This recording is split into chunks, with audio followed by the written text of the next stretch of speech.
Да, ну, прежде чем мы его начнем читать, значит, еще раз, поскольку у нас был большой перерыв, да. Напомню, о чем этот псалом. Значит, он написан как в конец, как всегда. Вот, это означает, что он был написан пророком Давидом к концу своей жизни. И вот в этом псалме он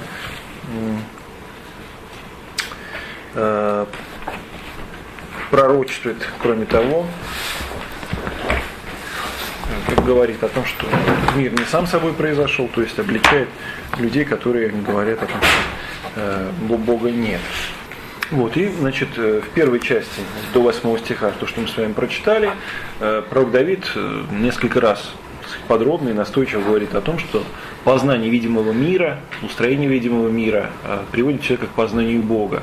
Вот, и как бы одушевляя неодушевленный предмет, день, ночь, солнце, он говорит, что вот величие этих событий, упорядоченность строя мира проповедует нам о Боге.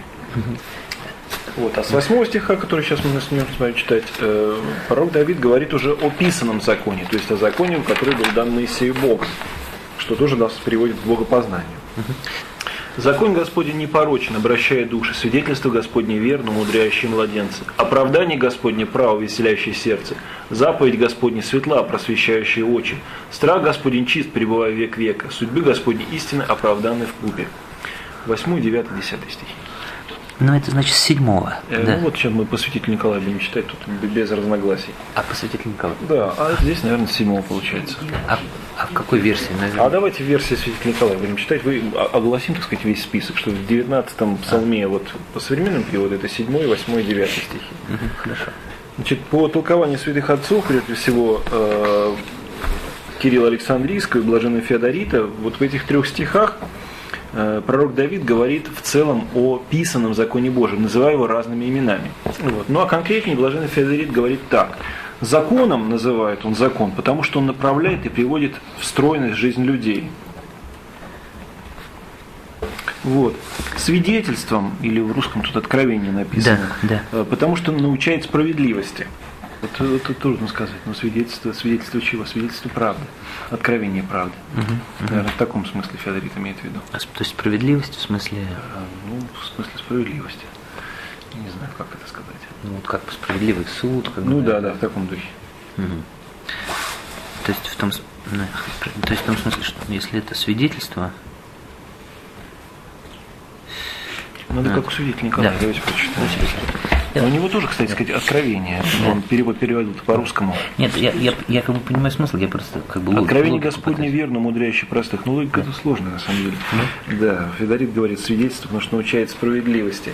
Ну, свидетельство Господне верно, умудряющее младенца. То есть оно даже людей, которых младенцы или по телесному возрасту, или по духовному, научает мудрости. То есть это вот в таком смысле. Справедливости, как бы в смысле мудрости, да. Справедливое обращение с окружающими, скажем так. В таком смысле. Понятно. Далее, заповедью, потому что заповедует или повелительно постановить то, что человек должен делать. Вот, то есть заповедь, ну, в смысле заповеди, потому что он заповедует что-то, как поступать правильно. То есть это все относится, это синонимы слова закон. То есть сейчас эти синонимы просто поясняем. Страхом закон назван, потому что закон строг и не говорит в чего-либо с угодливостью, а судами, потому что закон произносит суды и решения непреложные. Вот, таким образом, в этих 3 стихах всесторонне пророк Давид говорит о совершенстве закона, который дан Богом людям, вот, о том, что этот закон возводит людей к совершенству во всех сторонах жизни. То есть вот этими словами он старается охватить все стороны жизни. Поэтому, может быть, здесь специально, как вот дает Блаженный Феодорит, толкование тому или иному слову давать не стоит, но вот мы должны понимать, что пророк Давид пытается в полноте выразить свою мысль таким образом. Вожделенный паче златы, камень честно много, и слаще паче меда и соты. Значит, по святителю Николаю 11, по современному 10.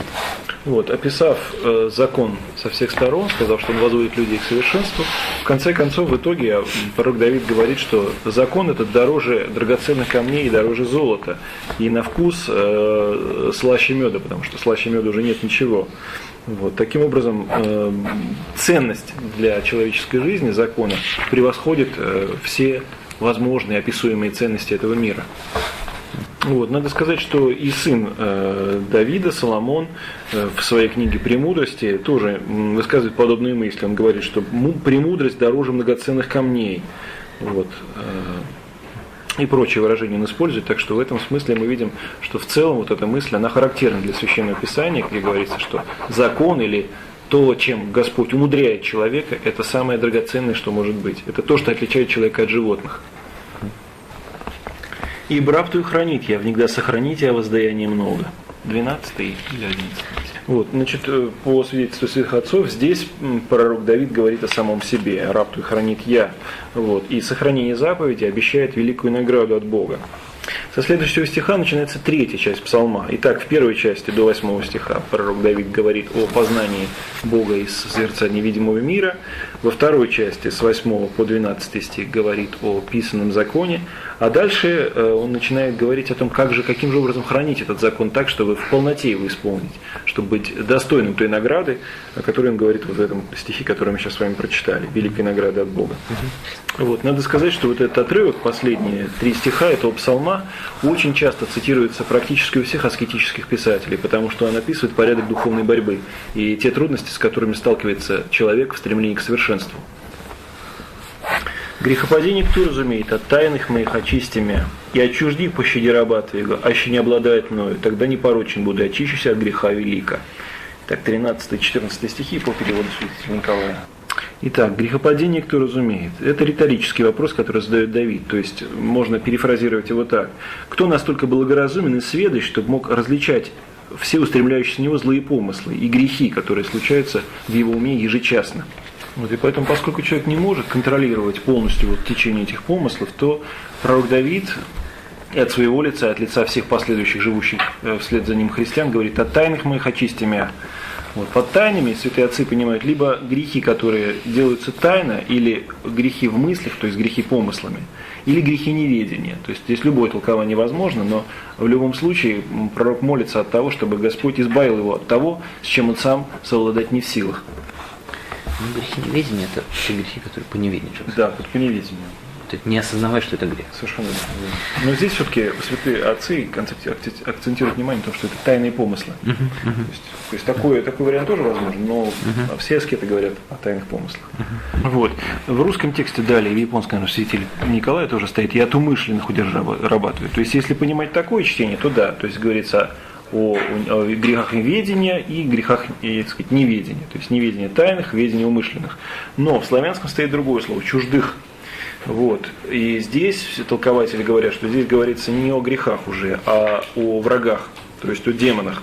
Чуждыми называются демоны. И вот: «И от чуждых пощади раба твоего». Вот. То есть не от умышленных удержи раба твоего, а от чуждых пощади раба твоего. То есть избавь меня от демонов.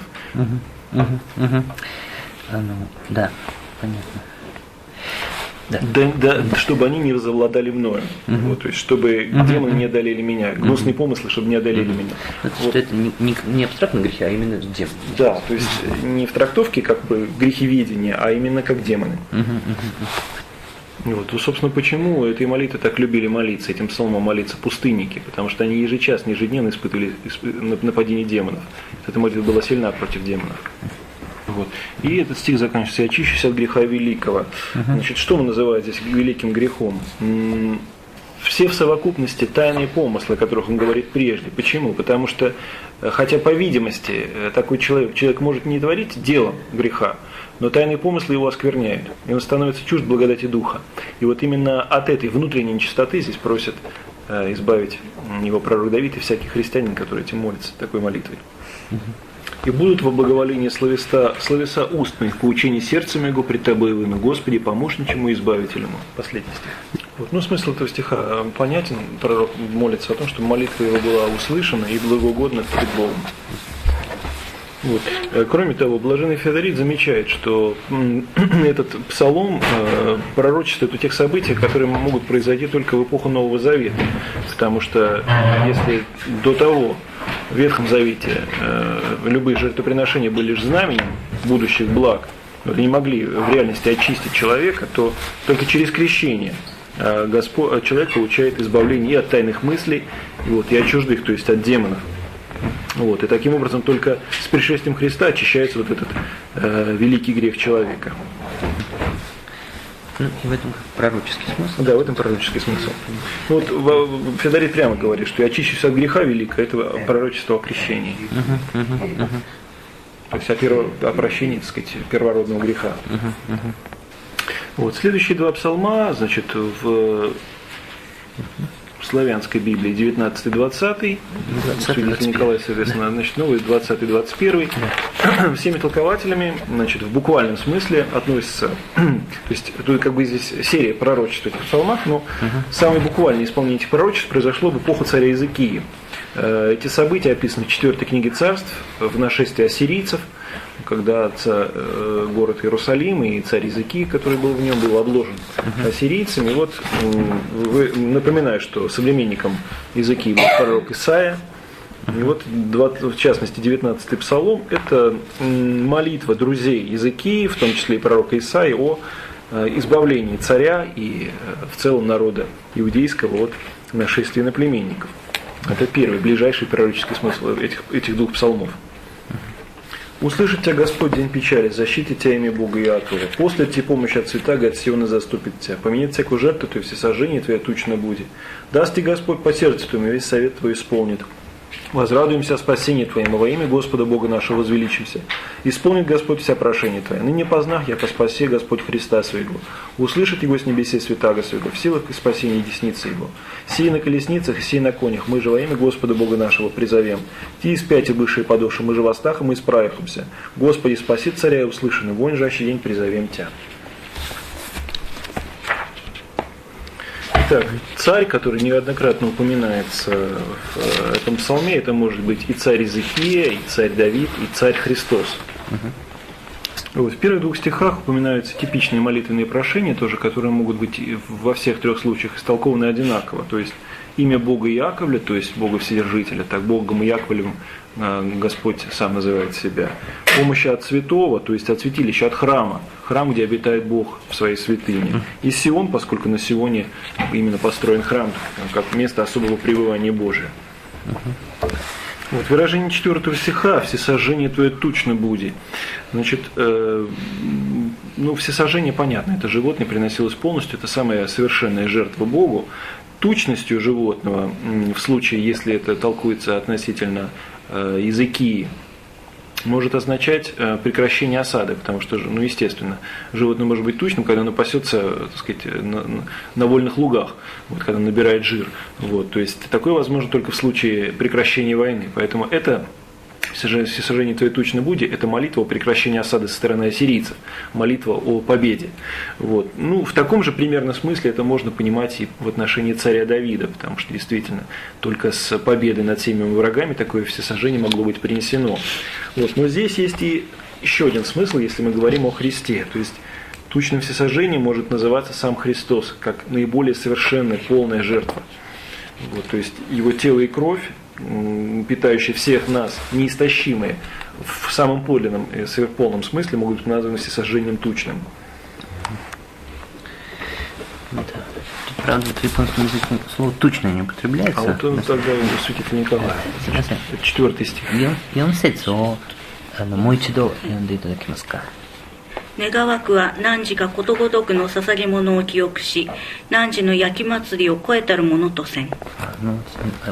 Николай есть. Вот, и далее, во второй половине этого псалма, если мы понимаем его в отношении Иезекии, то здесь говорится о спасении царя, о исполнении его прошений, исполнении его желаний и о тех, кто на колесницах и на конях, как говорится в 8 стихе. Вот, то есть здесь в буквальном смысле можно понимать именно ассирийскую конницу, ассирийские колесницы. Вот. В таком же смысле мы можем истолковать эти слова и по отношению к Давиду, и по отношению к Христу. То есть с победой Христа над смертью, над адом были побеждены все враги его. Вот, то есть здесь в целом толкование во всех трех случаях совпадает. Еще, если говорим о всех, то здесь вот «спаси Господь Христа своего, помазанника своего». Помазанника могут назвать все трое. Вот, и Иезекий был помазанником, и Давид, и Христос в самом полном смысле. Вот. Но надо сказать еще вот что. Опять-таки, этот псалом очень любили отцы, пустынники и монахи. Дело в том, что здесь в этом псалме подразумевается еще один смысл. Вот.